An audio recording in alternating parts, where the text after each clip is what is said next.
শ্রীপুর উপজেলার অন্তর্গত নাকল ইউনিয়ন কৃষক দল কর্তৃক আয়োজিত দেশ গড়ার পরিকল্পনা শীর্ষক আজকের এই কর্মশালার সম্মানিত সভাপতি, উপস্থিত মাগুরা জেলা কৃষক দলের সংগ্রামী সাধারণ সম্পাদক বড় ভাই জাহাঙ্গীর আলম হীরা, উপস্থিত অত্র ইউনিয়নের আহ্বায়ক আশরাফুল ইসলাম আশরাফ, উপস্থিত নাগল ইউনিয়নের সদস্য সচিব এহসান মোল্লা, উপস্থিত নাগল ইউনিয়ন বিএনপির সাধারণ সম্পাদক মোহাম্মদ মোল্লা, উপস্থিত শ্রীপুর উপজেলা কৃষক দলের সম্মানিত আহ্বায়ক কে এম রুমানুর রহমান বিপ্লব, উপস্থিত শ্রীপুর উপজেলা কৃষক দলের সংগ্রামী সদস্য সচিব মইনুল ইসলাম সুজন সহ বিভিন্ন ওয়ার্ড থেকে আগত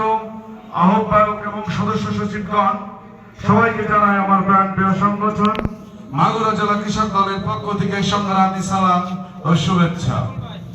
প্রিয় সহকর্মীবৃন্দ, আপনারা কেমন আছেন? ভালো আছেন না?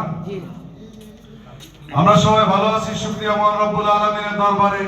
কিন্তু আমরা আমাদের দেশ বরণ্য নেত্রী, তিনবারের সফল প্রধানমন্ত্রী, mother of democracy Begum Khaleda Zia, তিনি অসুস্থ হয়ে হসপিটালে ভর্তি আছেন।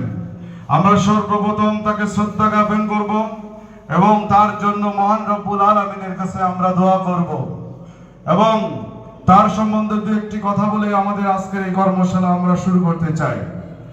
বেগম খালেদা জিয়া শুধু একটি নামই নয়, তিনি একটি সংগ্রাম, তিনি একটি ইতিহাস।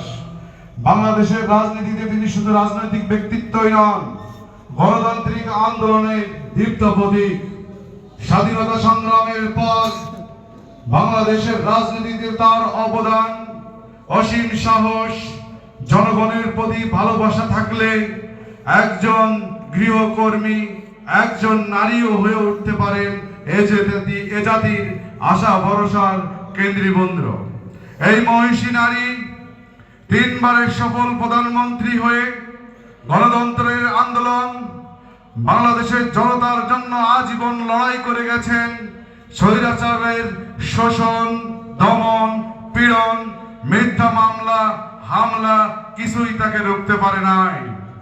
এই জনতাই তার শক্তি, এই দেশের জনগণের ভালোবাসাই তার অস্ত্র। মুক্তিগামী মানুষের হৃদয়ের এখনো আশা আলার দীপ্ত। তিনি আমাদেরকে লড়াই শিখিয়েছেন, ধৈর্য ধরতে শিখিয়েছেন। তিনি আমাদের ত্যাগের মহিমান্বিতায় এ জাতির মুক্তি এবং আশা ভরসার পথ দেখিয়েছেন। আপনারা সবাই আমাদের দেশ বরণ্য নেত্রী, মাদার অফ ডেমোক্রেসি, দেশ মাতা বেগম খালেদা জিয়ার জন্য আপনারা যে যে ধর্মাবলম্বী হন না কেন, স্ব ধর্মাবলম্বী আপনাদের যখন আপনারা আপনাদের উপাসনালয়ে যাবেন, আমাদের দেশ মাতার জন্য দোয়া করবেন। প্রিয় উপস্থিতি, বিএনপির ভারপ্রাপ্ত চেয়ারম্যান, আগামী রাষ্ট্রনায়ক, তিনি দেশ গড়ার পরিকল্পনা শীর্ষক কয়েকটি কর্মসূচি হাতে নিয়েছেন। তার মধ্যে 8টি বিষয় আলোচ্য। ইতিপূর্বে আপনারা 31 দফা দেখেছেন এবং সেখানে আপনারা দেখেছেন 27 নম্বর প্রোগ্রামে কৃষকের উৎপাদন এবং সুরক্ষা দেওয়া হবে এবং কৃষকের ন্যায্য মূল্য ব্যবস্থা করা হবে। আর এখানে এই 8টি যে প্রোগ্রামের যে 8টি বিষয়বস্তু তিনি আমাদেরকে ভিতরে নিয়ে আসছেন, এটা একদিন এবং 2 দিন অথবা হঠাৎ করে কোনো সিদ্ধান্ত নেওয়া হয় নাই। বিশেষজ্ঞ লোকজন দ্বারা দীর্ঘ 1 বছরের গবেষণার পর আপামর জনতা, কৃষক, শ্রমিক, মেহনতি মানুষদের জনকল্যাণমুখী কর্মকাণ্ডের যে বাস্তবভিত্তিক কর্মসূচি, সেটাই আমাদের মধ্যে নিয়ে আসছেন এবং আমাদের প্রত্যেকটি ডিস্ট্রিক্ট লেভেলে সুপার 5 মানে ঊর্ধ্বতন 5 যে নেতা থাকেন, তাদেরকে প্রতিটা ইউনিয়ন থেকে নিয়ে দিনব্যাপী যে কর্মশালা আমাদেরকে মানে প্রশিক্ষণ দেওয়া হয়েছে, তারই আলোকে আজকে আমরা আলোচনা করব। আপনারা মনোযোগ দিয়ে শ্রবণ করবেন এবং স্ব ইউনিটে অথবা ওয়ার্ড এবং গ্রাম মহল্লায় গিয়ে আপনারা আপনাদের যারা কাঙ্ক্ষিত কর্মী আছে তাদের কাছে আপনারা শেয়ার করবেন, বলবেন, তাহলে আগামী সংসদ নির্বাচনের সামনে রেখে বাস্তব কিছু বিষয়গুলো আপনারা মানুষের দ্বারে পৌঁছায় দিতে পারবেন। এটা আমাদের আগামী যে সংসদ নির্বাচন, এই নির্বাচনের ভোট চাইতে আপনাদের সহায়ক হবে বলে আমি বিশ্বাস করি।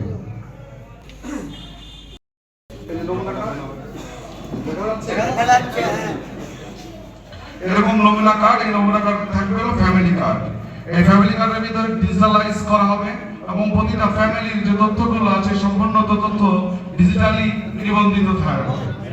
ফ্যামিলি কার্ডের মাধ্যমে পর্যায়ক্রমে দেশের প্রতিটি পরিবারকে বিএনপি সরকার দেবে প্রতি মাসে 2000 থেকে 2500 টাকার আর্থিক সহায়তা অথবা খাদ্য সুবিধা সহ চাল, ডাল, তেল, লবণ সহ নিত্য প্রয়োজনীয় পণ্য দারিদ্র বিমোচনে ক্ষুধামুক্ত নারী স্বাবলম্বী হওয়ার নিশ্চয়তা দেবে। এই ফ্যামিলি কার্ডের নানাবিধ সুবিধা থাকবে। আমাদের প্রোগ্রামটা এভাবে সাজানো হয়েছে, সর্বপ্রথম যদি আগামীতে বিএনপি সরকার নির্বাচিত হয়ে সরকার গঠন করতে পারেন, দেশ নায়ক তারেক রহমানের নেতৃত্বে এই দেশ সোনার দেশ হিসেবে গঠন করা হবে। সেই সোনার দেশ গড়তে যে প্রধান আটটা যে কর্মসূচি তিনি হাতে নিয়েছেন, তার প্রধান হচ্ছে নারীর উন্নয়ন, যা আগে বিগত কোনো সরকারই নেন নাই। বিভিন্ন নারী উন্নয়ন কর্মকাণ্ডের নামে তারা মেগা দুর্নীতি করেছেন এবং জনপদের সম্পদ লুণ্ঠন করে তাদের পলায়ন করে অন্য দেশে গিয়ে ভোগ বিলাস করে এই জাতিকে আশা ভরসার স্বপ্নকে বিনষ্ট করার জন্য নাশকতা করছেন। আপনারা সচ্চর থাকবেন এবং ইনশাআল্লাহ এই নারীর উন্নয়নের যে ফ্যামিলি কার্ড, এই কার্ডটা ইতিবাচক একটা ভূমিকা হবে। বিএনপির প্রতিটা কর্মী শুধু নয়, সারা বাংলাদেশের প্রতিটা ঘরে ঘরে প্রতিটা ফ্যামিলিতে যারা গার্জিয়ান, মহিলা গার্জিয়ান যারা কর্তৃ থাকবেন, আমাদের মা অথবা আমাদের ওয়াইফ, তাদের হাতে এই কার্ডটা থাকবে।